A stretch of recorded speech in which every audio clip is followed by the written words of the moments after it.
Alors soutenir la compétitivité et la recherche en France, c'est d'abord faire un constat qu'en France, on a énormément de chance parce qu'on a des chercheurs hors pair.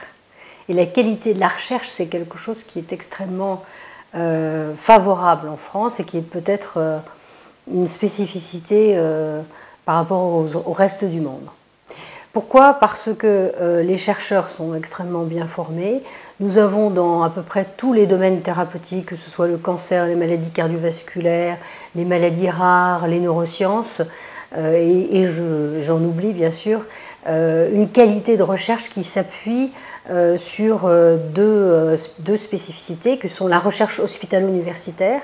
Et puis la deuxième chose, c'est d'avoir une recherche qui s'appuie majoritairement, contrairement aux autres pays, sur des budgets publics et des outils publics, le crédit impôt recherche, les investissements d'avenir. Tout ça fait que nous avons énormément de chance en France. Le sujet ou la question qui se pose, c'est le sujet de l'attractivité. Pourquoi? Parce que la France est 1/100e du monde et que la compétitivité en matière de recherche biomédicale, elle est évidemment internationale et qu'il y a d'autres pays, notamment les pays émergents, qui commencent à faire peut-être aussi bien que nous. Donc la difficulté pour les entreprises internationales et pour la France, c'est d'attirer les meilleures collaborations publiques-privées. La collaboration publique-privée, elle part d'abord du principe que tout au long de la chaîne de santé, de la recherche jusqu'à le suivi d'une solution de santé et donc du suivi jusqu'au malade, c'est-à-dire dans l'accompagnement de l'individu, eh bien, chaque acteur a sa place.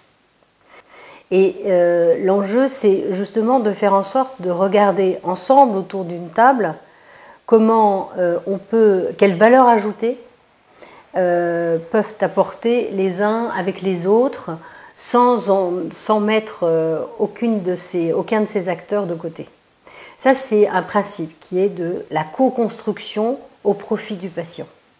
Je pense que la collaboration publique-privée optimale quand on parle de recherche en santé, c'est celle-là. Et il me semble qu'une chose qui est importante, c'est de favoriser ces collaborations publiques-privées, que ce soit dès la recherche, pour mettre au point, pour se donner les moyens de mettre au point des traitements évidemment efficaces, bien tolérés, avec le moins possible d'effets secondaires, mais aussi après la mise à disposition des innovations dans le système, qu'elles soient des innovations médicamenteuses ou technologiques, de faire en sorte que la prise en charge du malade soit plutôt tournée vers accompagner l'individu au cours de sa vie, soit pour des maladies chroniques, soit pour éviter justement qu'il entre dans une maladie et de retarder le cours de la maladie.